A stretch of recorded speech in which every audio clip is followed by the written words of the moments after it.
My fellow Nerdikins, welcome back to another episode of That's So Nerdy. Today we are going to be going over the deck profile for the winning deck from our last video, and that is going to be SS Gotenks Display of Mastery.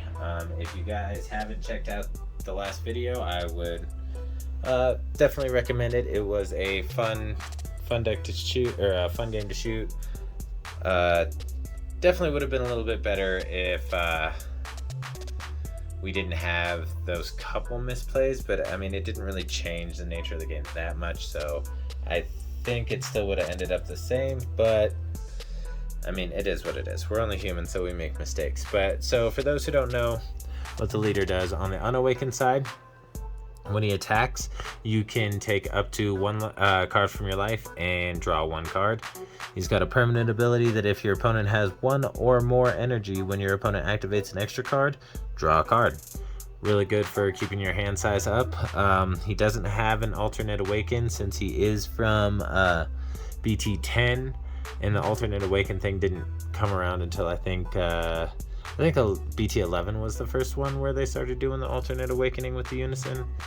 I know Gotenks does, and he's from BT 11, so but I digress. So he awakens at 4 or less. He awakens by restanding 2 energy, which is honestly my favorite awaken ability. And then on the front side, he still draws when he swings. You don't have to take the life anymore. But now, if your opponent activates an extra card, you get to draw one card, choose up to one of your opponent's battle cards, and switch it to rest mode. And then the second auto doesn't matter because we're not playing any fusion in this deck. But if we were, when you fuse, it gives him plus 5k and crit for the turn. But like I said, that part's irrelevant because we don't play any fusion in this deck. I mean, we can. We just choose not to because the engine that we're running it just feels better. Let's get into our Unison package. First Unison that we're running is 4 copies of Super Saiyan Gogeta Dynamic Unison. This pairs with this leader really well because his auto once per turn, when your opponent activates an extra card, you get to add a marker to this card. And then his permanent ability is if all your energy is in rest mode, if it's your opponent's turn, your leader gets plus 5k for the turn.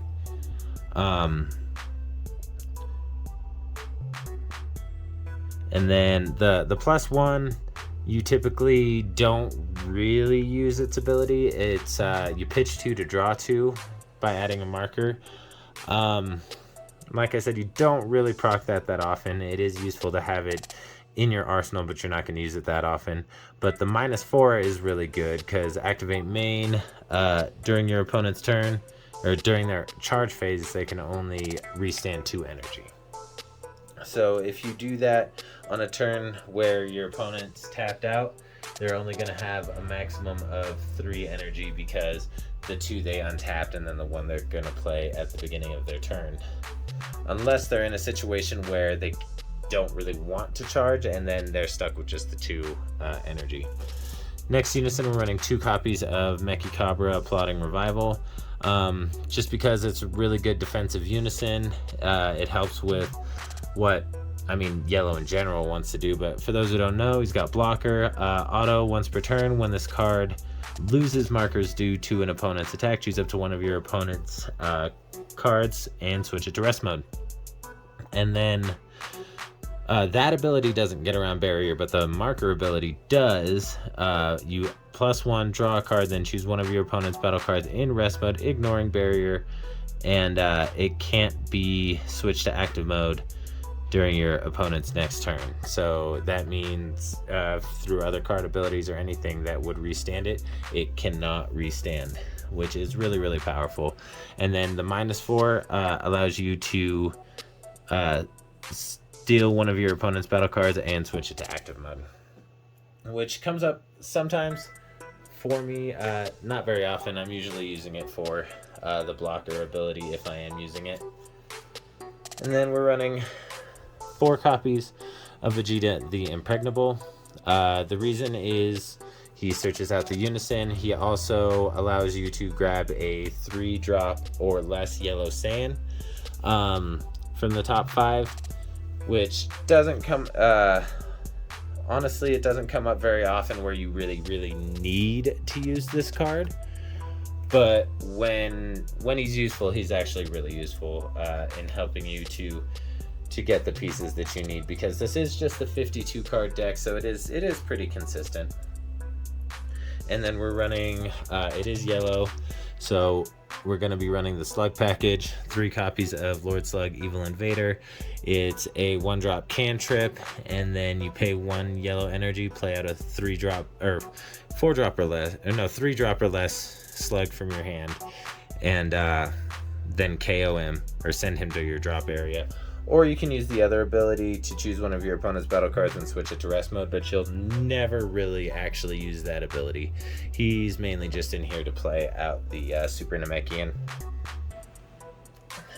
And then let's go ahead and go over our super combo. We've got Skill Still Chilai. Because we do have pretty decent draw ability in this deck, we're not really worried about playing any draw super combos, and with the utility of being able to tap down either your opponent's leader or their Unison card with this actually really comes in handy in a lot of situations. And also, if you super combo during your turn, you have the option of KOing one of your opponent's skillless cards. So if you're somehow able to negate one of their skills during your turn, you can super combo with this to get rid of it. But that part doesn't really come up that often. You're mostly just going to be using it to ideally rest your opponent's leader so they don't get the draw and the benefits off of their leader. But if you're using it to rest their Unison and give them one less swing, that's also really good. And now Lord Slug Super Namekian plays out from the 1-drop slug, or you could hard cast him for 3, and if he is in rest mode in your battle area and you meet bond, then your opponent does not cannot add cards to their hand from their deck with skills other than their leader skill. So that can really slow down what a deck wants to do, especially if a deck just relies super heavily on a real fast draw engine. Then Slug is just going to slow that deck down and shut it down right in its tracks. We're running 1 copy of Absolute Annihilation. This is a really good card for yellow. I only run 1 because if you see it, it's cool. If you don't, whatever, you can still charge it. But it's a 3-drop with Deflect and Barrier and Unique. And if he's on board, your opponent has to pay an extra energy to activate extra cards. So if they're trying to say Sparking Negate, or if they want to try and use one of the blocker token or the blocker counters, they can't unless they actually have the energy to pay for it, which can actually really shut down a lot of decks' defensive plays. And then we're running 4 copies of the Vegeta counterplay, Prideful Transformation. Pretty self-explanatory. If your Unison with 2 markers is on the board, you can counterplay with him for free, and he's active in counterplay window 1, and the card that's being played gets played in rest mode. We're running 2 copies of Poutine because you definitely always want to see this card.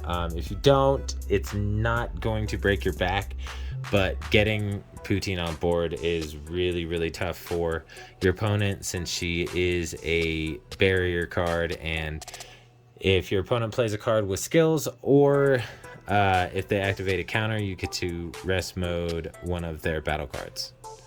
Really good. And it doesn't have to be like, if you're using it because a card was played with a skill, it doesn't have to be the card that's being played that gets rested. It just has to be a card that gets rested. And then, I mean, it's yellow, so cooler counter. What really needs to be said about this card, it's really good. Pay 3 energy, stop your opponent's counter, whether it be counterplay or counterattack. If you have 6 or more cards in rest mode, you get to draw 2 cards. If you don't have 6 or more cards in rest mode, you just get to draw 1 card. So it's still really good. And then we're running 2 copies of Venomous Fist Lavender.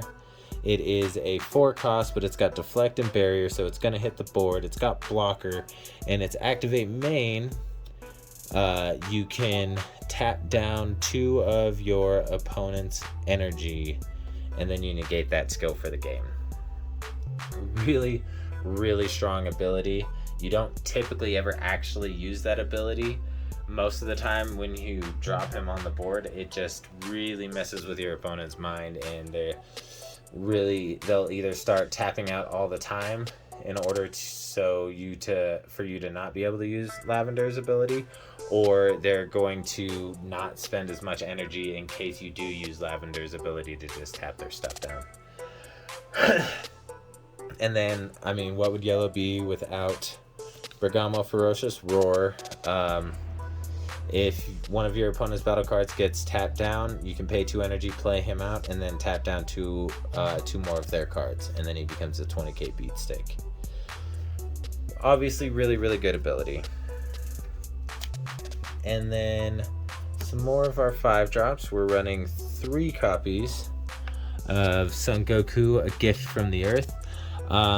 This card didn't really come up in the last match, but when it does come up, it's really nice because it's got deflect. It plays out for 1 less for each marker on all unisons in all areas, all battle areas, I should say.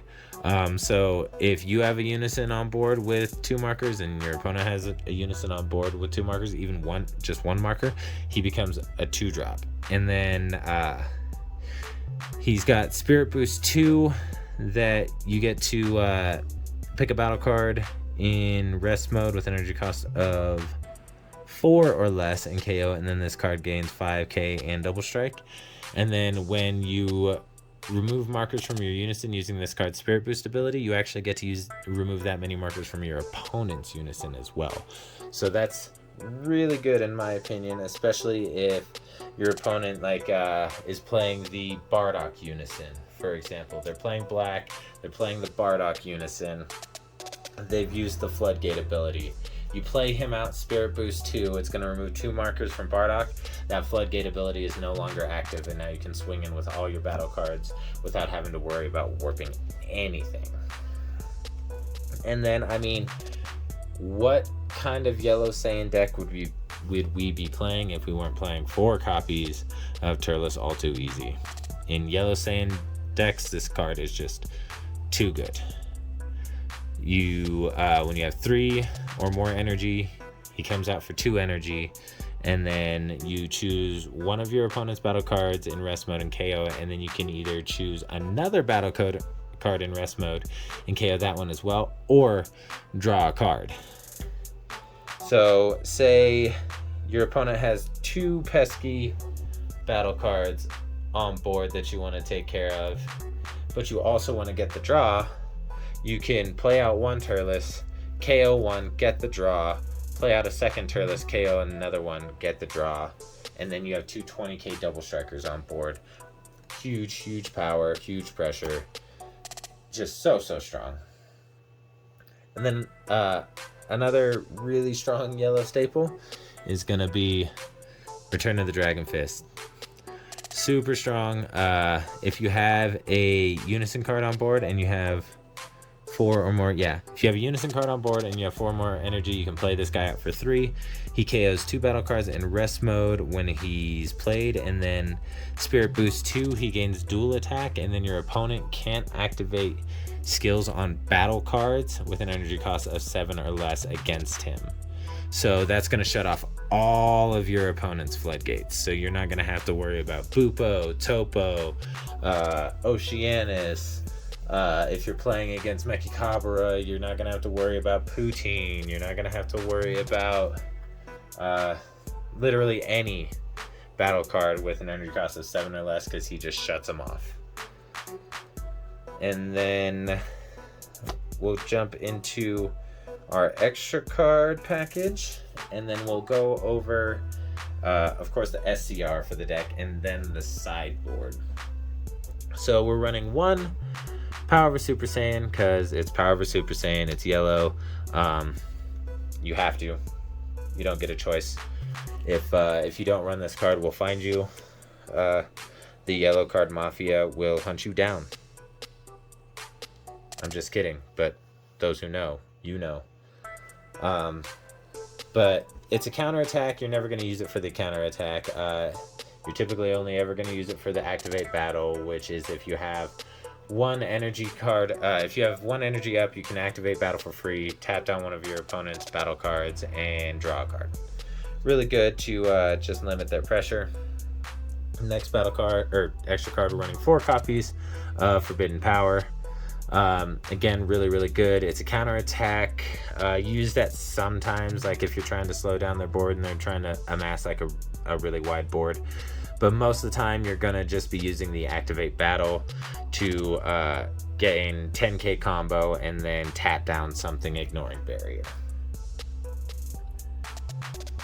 And that's really helpful, especially when paired with your Unison's ability, with Mechicabra's ability, because if you can tap down a card ignoring barrier with Forbidden Power and you have him +1 on Mechicabra and he's on the board, boom, you +1 on Mechicabra, and then that card stays tapped and they don't get the abilities of that card. Like it's really strong. And then 4 copies of Realm of the Gods Black Kamehameha. Because I mean, it's just too strong not to run it 4. It's you pay 1. If it's your turn, you get to choose up to one of your opponent's battle cards in rest mode and KO it. No energy restriction. Doesn't ignore barrier, but that's not a super big deal.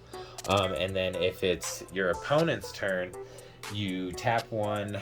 You gain the same power boost of 10k.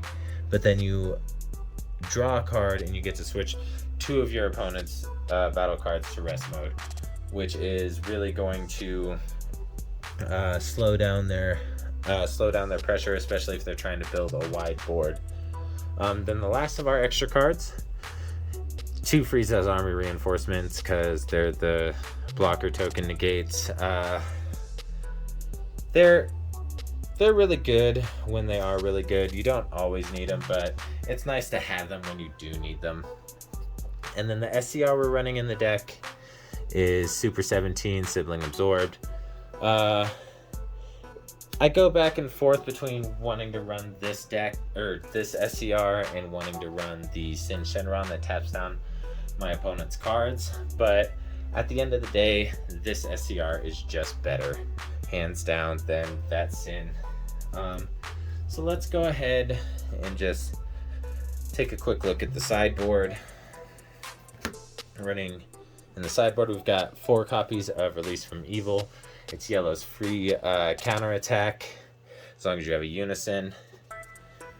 And then running 4 copies of Tyrannical Blow when you're just really worried about your opponent's Unison or some of their really troublesome cards. 1 more Frieza's Army. Oh, I apologize. I'm going a little fast. Let's go back a little. So, Release from Evil, what it does is it's the free counterplay or counterattack for yellow. You counter the attack. It doesn't negate the attack, but it does negate the skills on the attacking card, and it also ignores barrier. So it's going to help you against like double strike, triple strike, stuff like that, because it doesn't actually stop the attack like I said, but it is really good if you're trying to nullify some of your opponent's skills. And it also makes it so they can't restand it for whatever reason until that until the start of their next turn. And then the Tyrannical Blow counterplay, you pay 1. If the battle card being played has an energy cost of 3 or less, it's played with its skills negated, and then you choose one of your opponent's battle cards or Unison cards and negate its skills for the turn. That's super handy against hand control decks, especially the ones that play the Dark Broly Unison, because if you just shut down that Unison for even just a turn or 2, that's really going to help you, because this being yellow, green, has a really strong advantage if they see the right cards and if they can keep your hand size down. We are running one more of the Frieza's Army reinforcements in the side deck, just for those matches where we need a little bit of extra defense. And then we're running one copy of Blessing of the Tree of Might, because it's just like a nice cheeky little tech, especially if you're playing a game where both unisons are just amassing, well, actually, if your opponent's unison is amassing a bunch of markers, then boom, you play this down and it's just a one cost huge combo power. We're running 3 copies of Opening the Gates of Hell in the sideboard. This, in my opinion, this is the counterplay that I tend to use for Sin Shenron when I play a yellow deck, because counterplay Spirit Boost 1, you choose all battle cards and unison cards that are being played with 3 markers or less, and then they come in rest mode and you get to draw a card. And then the last of our sideboard is for more unison hate, honestly, because you play this for 2 because he reduces his cost on your opponent's turn by 1. So you play him for 2, and then if the card being played has an energy cost of 4 or less, then it's played with its skills negated for the turn. So that's going to shut down the Broly unison, that's going to shut down the King Vegeta unison, that's going to shut down any unison that isn't, let's say, Son Goku, Protector of the Earth, or anything that's any unison that's over 4 cost. That hits all of them that's 4 cost and under, and that's gonna be most of the really like fundamental, I should say. That's gonna hit all the fundamental unisons, and that can just be really useful, especially against the powerhouse unisons. All right, but that's the deck profile, including the side deck. If you like what you saw, go ahead and smash that like button, comment, and subscribe. It really helps out the channel. As you can see, I'm still super small, but I do this for you guys. I'm not doing this for revenue or anything. I'm just doing this because I want to spread knowledge about the game. If you have any questions, feel free to leave them in the comment section. I try to answer absolutely every comment that I get. So y'all just have a wonderful night and stay nerdy.